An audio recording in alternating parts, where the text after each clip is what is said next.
You in this boxing asylum, whatever you're called, right? You see, you must be the most bored man on planet Earth, because what you do is you sit and talk about what the fuck I do. Remember this, right?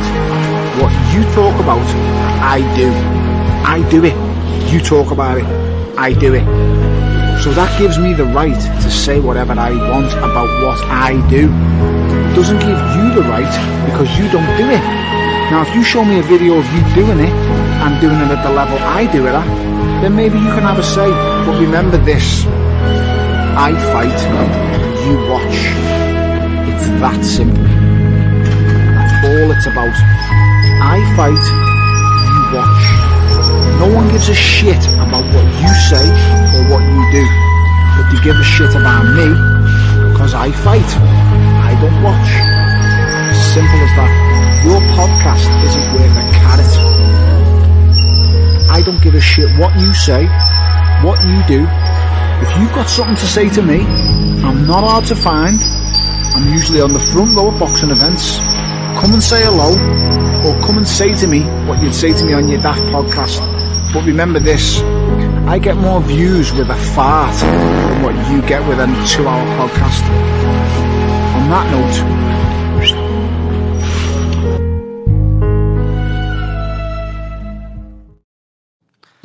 welcome everyone to the first midweek Bellew of the week, brought to you by Boxing Asylum, a proud member of the Sports Social Network. We've decided to put all of this into just 1 week show so we can get out of there with less than 3 hours. So we're going to rock and roll with me today. Joe Kennedy and Rob Kelly jumping in here just in the nick of time. Let's go through the videos first. What do we have here? Thanks to Jay for sending this good stuff over. All day, all night, all night, all night. FIFA la fiesta, FIFA la noche. All right, I don't think we can get away with that one. Why did you shouldn't have Where's said the value there? You What's shouldn't wrong have with said that video? one. You shouldn't have said that one. I think there was a dong flopping around in there. Oh man, I'll tell Steve to delete it. The thing about you, Maddie, is you're not fucking attention to detail is not your thing. That's covered. Oscar's dong is covered there with a little pocket of some sort. Is it? Thank Christ. Yeah. Okay, so yeah, censors listen to that. So should we go through the whole exercise I think there? just finish the fucking, that's it, log on, show that, and then fucking log off. That's your Bellew of the week, like, isn't it? Fucking hell. Do you want to go through that again? There was like 20 seconds. Definitely not. Okay. Yeah, you sure you don't want to have 36 seconds of it instead of 8? That was really, oh man. Well, it caught me off guard. Oh lordy, Lord. What do we got here? This is 1 minute and 29 seconds long. It better not be a. Seems like he's in a good place, Oscar. Anyway, don't he? At the moment, like, he's very happy in his life. Very level-headed. He is. I bet he's high on Jesus and Jesus alone. mate, if you was 20 stone and 6'9", I've told you what I'd do. I'd fucking invade Russia. But I'm not that big and I'm not that heavy. So, like, I don't know if I could ever lose if I was that big. I'm just going to be quite controversial. I would never lose if I was that big. You could not beat me. But, of course, he can win. Mate, he could land a freaky punch. Anything can happen. But if I'm being totally honest, do I think he'll win? No. I think he'll lose again. And this time, I think he'll lose really, really clearly because Usyk this time will go on the back foot. And that is the worst nightmare for for Tyson Fury, because that's one that he can't control. You've got to understand, Cougs, he pressed the whole fight. He walked the 6'9", 20-stone man down. He walked him down and bullied him. Imagine what he does when he fights to his attributes and fights to his best, because his best is fighting on the back foot. Anyone who studies and knows Usyk the way I know him, and I studied him, is you'll know that you've got to bring him to you. And that's the way to beat him. But you've got to counter him and feint, and you've got to be able to sharpshoot with him. You've got to be able to box with him. You've got to be able to offset him. But you've got to be able to continuously do all these things, round after round. I couldn't, because guess what? I got tired. I was fucked after 6 rounds, or 7 rounds of doing it. But it's going to take a special fight to do that over 12 rounds. But it can be done. There is a way to beat him. But these big boys just can't do it. I wish I was a little bit taller. I wish I was a baller. I don't think that's that outlandish from Bellew, is it? Like he actually did. In fairness to him, on the night he fought well against Lucic, where Lucic was having a look at him until he fucking starched him. That's the almost the worst praise you can give to a fighter, isn't it? He was winning the fight until he got knocked out. That's the. But I don't think that he's too far off the mark there, is he? Yeah, well, yeah, he did pretty well, but you kind of wonder if You Usyk was just fucked waiting to Joe drop the Kennedy off, Matt. hammer. Yeah, he was getting ready to hop on a train. I think he was probably afraid of getting assaulted by an old guy on the, he was just trying to read his paper. I think he saw the Oscar clip, and that was enough for him. Like, that was grand opening, grand closing. Yeah, that's enough to chase anybody away, I think, except for Oscar's wife, because she's, and getting half of his shit. So, hey, there he is. Welcome back again, Joe. Did you find a quiet place on the train? You're on mute, Joe. Sorry, guys, didn't hear the question. No, I said, did you find yourself a quiet place on the train? Yeah, exactly. Yeah. Excellent. Right on. Glad to have you back. I wanted to make sure I'm not going to be able to join for the whole call, but we have to talk about Shakur Stevenson and just how much of an arsehole he's been this week. But that's mainly the reason I want to jump on for a few minutes. Oh, please. That's worthy. That's a worthy nomination. So give me all your reasons why Shakur should be up for the nod. Well, like, I've probably got more time from most than Shakur. I'm living in Newark, where he's from. He's kind of got a local following. Been to a few of his fights, but not slowly. The guy's been insufferable for a while, but just his latest posture online, WhatsApp or Twitter wars with any cunt who fucking, just being totally over the top belligerent, believing he's a second coming of Floyd already. And then to go and fight Joe Cordina, who has lost his last fight at a lower weight, was number 6 at 130, and he's not fighting anyone in the top 10 or 15 at lightweight instead. It's just such bad form from him. Typical, but I was expecting better things when he signed with Hearn. Yeah, I back that up. Like, Shakur has become unbearable online, and I'd say since the last time we had a Bellew, I don't know, like, if people caught wind of it, but basically after his last performance where he put people to sleep and said he was going to do the knockout and did the usual Shakur Stevenson death taxes and fucking decision, a lot of people turned on him, like, in the boxing community, and he's been clapping back at everybody. So he was taking shots at Cameron and Mace, who are two former fucking massive hip-hop stars and have a very successful sports podcast now called It Is What It Is. And he was trying to go at them, and they absolutely fucking laid waste to him. It's like a 19-year-old, it's like a 19-minute long clip of the two of them fucking evaporating him and Jay Prince, who was kind of trying to fight his battles for him. And they absolutely went to fucking town on him. And we're saying everything, like, they're pretty casual when it comes to boxing, although they have a decent boxing input and cover a lot of fighters. Like, they would have Bill Haney on there and all recently. But they lay waste to him better than I could do on Bellew of the Week. They absolutely fucking evaporated him. It was fucking quality. So he's not good at that stick. Like what Joe was saying, like, he's becoming an insufferable arsehole. It's because he's an arsehole when he's doing it. He hasn't got any wit. He hasn't got any humor. He hasn't got the kind of last laugh style that a lot of top athletes have. The way they're able to fucking talk shit and back it up and then give you the bit of wit to go with it. He just has no charisma, no class. He's crass, unfunny, and immature, man. He's a boring bastard in the ring, and he's worse on Twitter. Like, someone want to get that fucking Twitter account and take it off him. Like, maybe he is the next Floyd. Yeah. But I mean, at least Floyd had showed his greatness before he turned into an arsehole. Like, that was the fucking, you know what I mean? Yeah. Yeah. Knocking out Corrales, earning the right to talk shit. I'll let you know if the Manjaro's opens up in Newark, because that would be the first worrying sign. Yeah. Let's see here. So what do we got here this week? Oh, I think this might have been one I cut. Good job on the editorial work here, boxing scene. It says the unbeaten Michael Gomez Jr. 21-1. Didn't you answer your own goddamn question right there, boxing scene? Come on. Was it a 20? Did they mean to say 21-0-1? Has he had a draw? I'm not up to speed on the career of Junior. I was a big fan of Senior. All right. No, he had a loss some point earlier in his career. I can't remember to who. Oh well, we wish him well. Yeah. Yeah. Let's see here. Well, this is Makhmudov after Guido Vianillo. Start calling him Vianillo Ice, Rob. But you can call it to him. I'm not going to fucking say nothing to a fella like that with a face like that. Fucking hell. That has to be one of the most grotesque swellings since fucking Lebedev, doesn't it? Like, it's fucking, that's a bad one. Well, now we know who the Easter head or the Easter Island heads are modelled on as well, right? Yeah, scary, as if he wasn't a scary looking bastard as it is, like Mahmoudov. For fuck's sake, someone else did that to him, so. Well, following this picture, he said, "Sloth love chunk." You guys haven't seen the Goonies?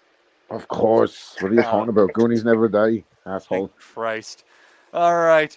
Let's see here. We got the Gwoat. Says, "Hey, Turkey Al Sheik, don't forget about women's boxing. We want to be a part of this boxing history too. Sincerely, the Gwoat." She's trying to land herself on one of the LA cards there for Riyadh. Yeah. They'll be taking her over to Riyadh anytime now. Let's see here.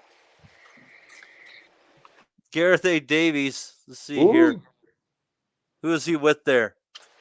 Who the hell is Shameless, that? isn't he? Is it MJP? I can't tell without the glasses, I'll be honest with you. Yeah. I'm going to have to get a bigger screen one of these days. Let's see. Yeah. Whoever Like she is, she's not doing she's not doing herself any favors by not having a pair of trainers on. Yeah, that's true enough. You got to choose your footwear in these situations, and she chose wrong. Best of luck to her. Placement from the guy, though, isn't it? Like, he knows. Absolutely. What's going on with his feet? Is he like trudging through a field? Probably. Why is this fucking? What's the bottom of his suit look like that for? He wants to show off his boots, I guess. Oh, they're the boots over the suit. That's what I'm missing out on. I didn't know that was the look. The boots are over the suit. No, okay, I don't know that the boots are over the suit. I think he's got the cuff pulled up on his pants. He might have been paving a path or something in the back garden before it or something. Kind of that fashion sense. I'm kind of surprised he wasn't, walking the catwalk during the Olympic opener. Let's see here. Dick Hercules says, what a great name. Got to be fun being a Golden Boy fighter and having all your calls to your boss go to voicemail because he's once again busy getting coked up and wagging his rat on social media to impress teenagers. Also, he's 51 years old. I think that don't slow down yet, Oscar. You're in your prime.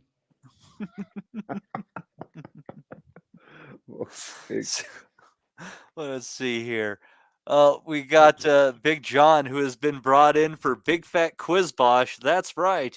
You have a chance to win 50 pounds, and you get to hang out with the Bosch master himself and take part in a quiz. Who doesn't want to do this? This sounds like the best fun that one can have at a pub that money can buy, Rob. Big John should be losing pounds, not fucking gaining them. That's what I think. Actually, there was a bit of controversy, wasn't there, about John Fisher, because polarizing character ex-footballer Stan Collymore got on the train about John Fisher and basically said, I'm paraphrasing here, but basically said he implicated his family in wanting to kill him and said that they're not helping him and they're watching him eating himself to death. And if Big John needs help losing weight, that he should reach losing out. And it sounded kind of heartfelt and everything, but the thing about Stan Collymore is he's a former footballer, but also a former wife beater. So his opinion doesn't always come with a lot of fucking credibility attached to it. So Big John said, if I ever take advice from Stan Collymore, put me down. You got to give him credit. He's just he's one of the world's finest strikers. I don't know. I'm just taking a guess here. I don't know if that was his position or anything. He was actually centre forward. Yeah. Right on. I got lucky on that one. Thank God. Let's see here. All right. We only got one more left. Oh boy. Let's see here. Oh yeah, this is a good one. So Jojo Diaz is preparing to fight Nicholas Walters on a Pro Box card coming up soon. And wouldn't you know it, right next to the Pro Box Event Center, there's a rehab center who is owned by the guy who owns Pro Box. Isn't that interesting? Is Nicholas Walters the Jamaican guy who Lomachenko made quit? Yeah. Fuck, he's making a comeback. Yeah, he's had a couple of wins though. 135. He had a good He win was last a time out. decent Pro Box. operator. He was, in fairness to him, he was decent. I haven't got a joke for that. Nicholas Walters was a decent operator before he got beaten. Fucking Loma took his soul. So, anyhow, this Joe must have gone into the tunnel there. Like Oscar. So Joe put up the Shakur Stevenson as a nominee this week. We also had Oscar All day, all night. Actually, that was perfect. It was just, I think that was his wife in a bikini. Far better than Oscar bouncing it around. We also had Tony. Mate, if he was 20 stone. Telling us about what he would be like if he was 6'9" and he had a 6'4" Impala. Let's see here. And then we can bounce through these really quick. We have some poor fact checking right in this same sentence by Boxing Scene. We have Makhmudov all swole up like Sloth from the Goonies. The quote pleading her case to Turki al-Sheikh to take her over to Saudi Arabia. Wonder how that'll go. Some gal with the gad wearing sandals. We worry about her safety. Dick Hercules going all in on De La Hoya for his Dick Wingling on the internet. Big John and his quiz night. And the Pro Box Event Center / Rehab Center / Daycare and Family Fun Event Center. So anyhow, Rob, I think well, let's say that our good friend Joe Kennedy was going to go with Shakur since he nominated. Who are you going with this week? Like, it's funny because we talked on Sunday, myself, Days, yourself, about how much of a legend Oscar De La Hoya is as a boxer, and without a doubt, as a boxer and as a promoter, I say he has been involved in some of the best fights. He is undoubtedly a legend who ducked nobody, fought everybody, had an exciting style, and made tons and tons of money.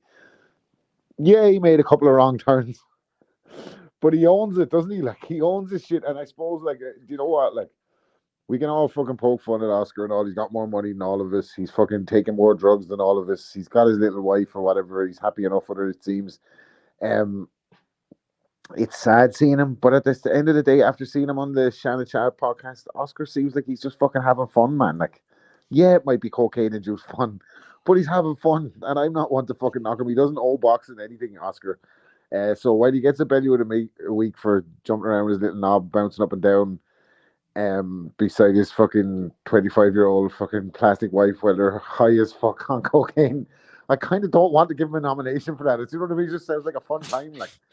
So, something's got to kill you, and I'm probably gonna get taken out by something far less enjoyable. Yeah, like people make fun of, like, he addressed the fucking cross dressing, by the way, with Shannon Sharp, and was like, he was trying to his attempt at justifying it was like, come on, guys, everybody's, worn some women's clothes at some time in their life, right? Right? Shannon Sharp's like, I don't know about that one, Oscar. He's like, what a fucking. But a living legend in terms of his legacy in boxing. His legacy after boxing. Boxers leave straight time, but it normally doesn't go like this. Do you know what I mean? They fall off the rails, they find drink, they find drugs, but they find fucking violence and a string. Oscar just seems like to be having a great time out in Vegas. I can't fucking knock it. Do you know what I mean? Nah, it's not exactly a prison sentence as far as it goes. so you can't go for Oscar this week. No, I'm going for Oscar because he's going around with his fucking wang out like he's one of the greatest fighters of all time. He's going around with his fucking wang out on fucking TikTok or whatever, but it's still, I can't be mad at him over it. Case to the contrary there. Yeah, no, that's what I'm saying. I like it is obviously Bellew of the week. Like, you can't top that. Like, it's Oscar De La Hoya with his Mickey out, jumping around to some house music in fucking Vegas on TikTok. Like, I can't fucking, do you know what I mean? That's it. Just give out Bellew of the year for that. Like, and everything else is making up a second. I think I got to go with you there. So, Oscar, you have won many things. You have won titles. You have won gorgeous women, and you have won a lifetime of excitement, and also this week's Value of the Week. And to be fair, he's already pointed it out to us, Rob. The way it really was. And I found out that rehab wasn't for me. I don't have a problem. There you go. Rough and tough. Rough and tough. So, anyways, I would like to thank Rob for jumping in here and Joe Kennedy. This has been a fun little ad hoc Bellew of the Week, and this is probably going to end up being the norm. So, I hope you guys will join us next time. You folks have a great week ahead of you. We'll see you next time.